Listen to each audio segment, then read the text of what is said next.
Hello residents of MeepleTown, this is Dean, and today, by request, we are doing a playthrough of the Lords of Waterdeep app. I really just want to kind of show off some pieces to this. It's not going to be a playthrough with John and myself. It'll just be me showing you some of the features. Now, I'm using the iPhone version right now. Typically, I play this on the iPad just because it's a little bit easier to see everything. But I did not have access to that at this very moment, so I just thought I'd go ahead and do this on the phone. Now, this has the online features. You can play online or offline. I'm going to play offline. I'll start a game, and I'm going to do a game with just the well, let's see. You can throw the expansions in here. I've got them available, so I think I will. I'll just throw the Skullport and the Undermountain in there. It automatically goes to the long game, which adds extra agents for you there. So I will do, let's see, I'm going to do a,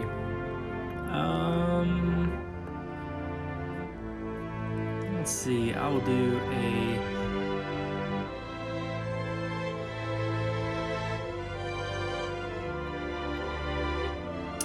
there we go. I'll just do a 2-player game, and yeah, go ahead and get started here. Going to start in the first round. Now, if you don't know Lords of Waterdeep, just know that this is a worker placement game, and it is it's a very easy game if you know how to play it. Now, this might not be the best way to teach it because there are a lot of spots, as you can see on there, and so unless you know the game, some of this might be a little bit confusing, but I think I can make it pretty easy for you to understand. So right now I've got 5 workers, and I can place in any of those spots available, and a lot of them are just taking resources. So I can just take the orange, which are the warriors. I can take the white cube there, which is the cleric. I can take the purple one, which is the wizard, or the rogue, which are the 2 black cube spots there. With the expansion, there's a lot of other spots where you can get extra resources. You can also get corruption in this game, which will lose you points at the end of the game if you get too much corruption. And let's see, I think what I will do off the bat, first I'm going to look at my cards, and let's see, I have 2 Arcana quest that I can complete. I've got 2 intrigue cards here. You can click on those to see them a little bit better. This one's going to allow me to return some corruption back into my supply. This one removes, there's a lot of attack cards in this game too. Not too attacky. I don't think this is really a big attacky game, but there is some take that if you've not played this one before. And this one will remove a rogue cube from your opponent's tavern. And let's see, what else am I forgetting to show you right off the bat? I think we're good to go. I think we can just jump right into it. So I will go ahead. I've got these quests here, and oh, I know one thing I forgot.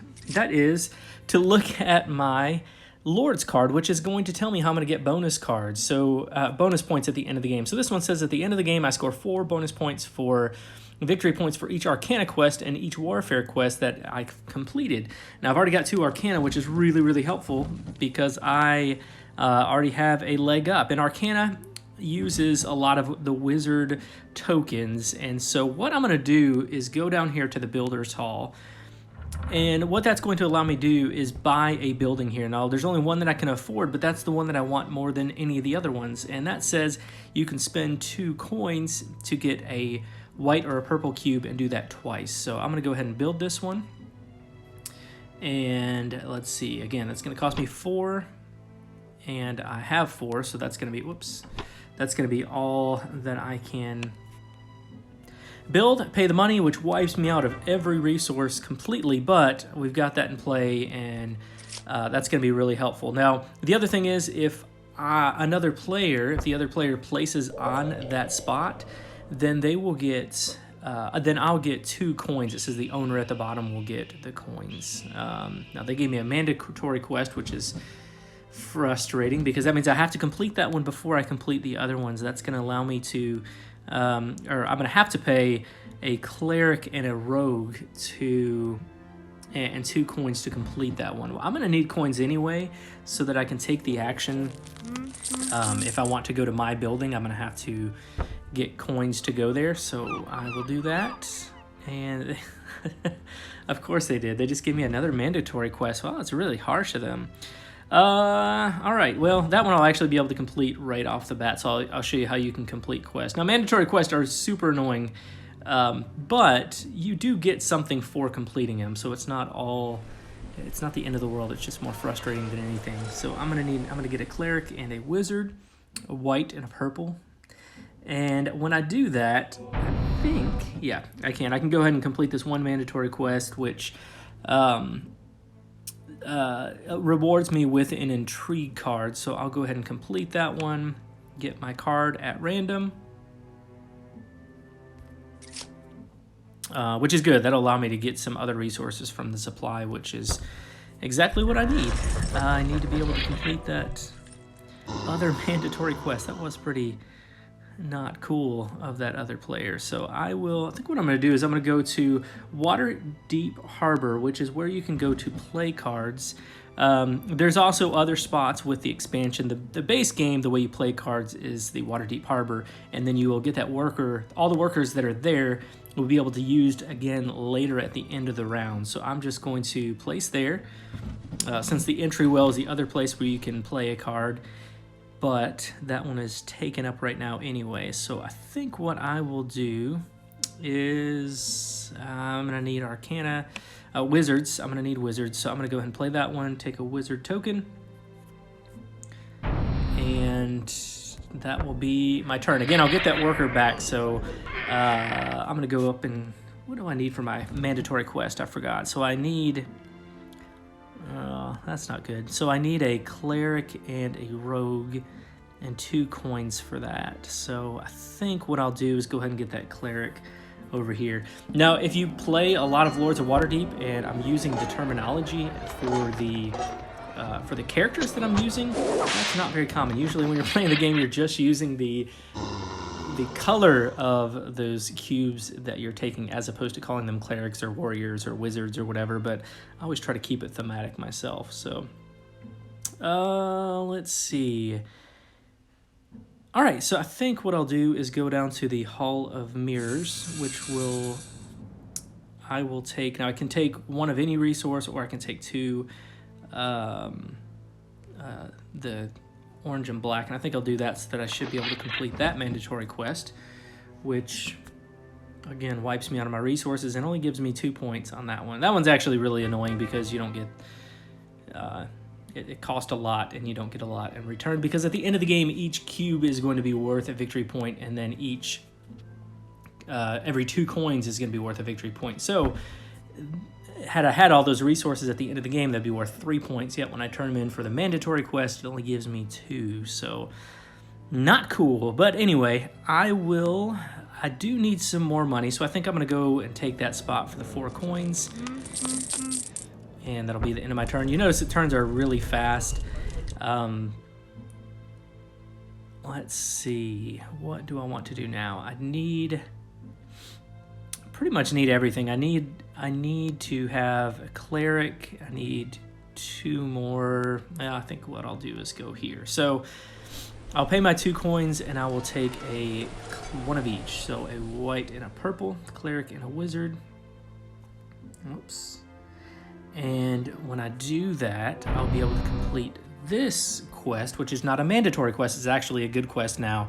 My reward is going to be 8 points, and then I'll get a warrior and 2 coins back. So that is a good way to get on the board. And if you remember, from my Lord card, one of the quests that I want to complete is the Arcana one, and that'll give me 4 additional points at the end of the game. So good start, I guess. And let's see. I need lots of stuff for the southern one. Let me zoom in on that so you can see it. So I need a cleric, 2 warriors, 2 rogues, 2 wizards, and 2 coins. But I get a lot of good stuff for this one, so I really do want to complete that anyway. So I've got 2 warriors out of that, and that's it. So I think what I'll do is go ahead and get my... Well, they already took the rogues. I think I will take... That's tough. Let's see what my intrigue cards are. That's not going to be very helpful right now. So what I'll do is, let's see. I can go down there and take a lot of resources and take take some corruption, which honestly I don't really mind doing right now because I have that card that lets me remove corruption, and there will be other ways that you can remove corruption anyway. So I think what I'll do is I'm just going to go here to Skull Island, and I'm going to take 2 wizard tokens, wizard cubes. That'll be my turn. And the place that they went to, the Slaver's Market, that's actually the place I was going to go to next, but that's okay. I also need a cleric and 2 rogues. Let's see.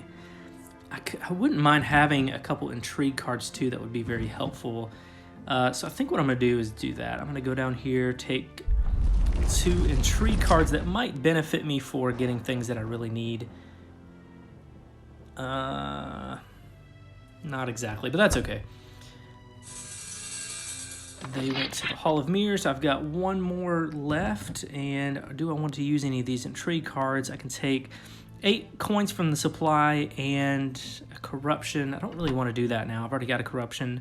I can give an opponent 2 warriors from my tavern and score 8 points, which I'd like that one, but it's not really one I want to do right now. So I'm going to go ahead and take my cleric, and that will be my turn, and that'll actually be the end of the round, end of round 2. Once we get through that, we get all of our workers back, and the game continues on. Now, if you notice in that round 5, each of us is going to get another worker, and then that's pretty much it, though. You're going to be completing quests, getting points, and also, just gathering resources. It's a pretty simple worker placement game. If you saw my top 10 worker placement games, this was at the top of the list. I just really enjoy this game, and I think the app is a fantastic version. Now, I will say this. I've played this game online versus other players, and when I've done cross-platform, it has not worked out great for me.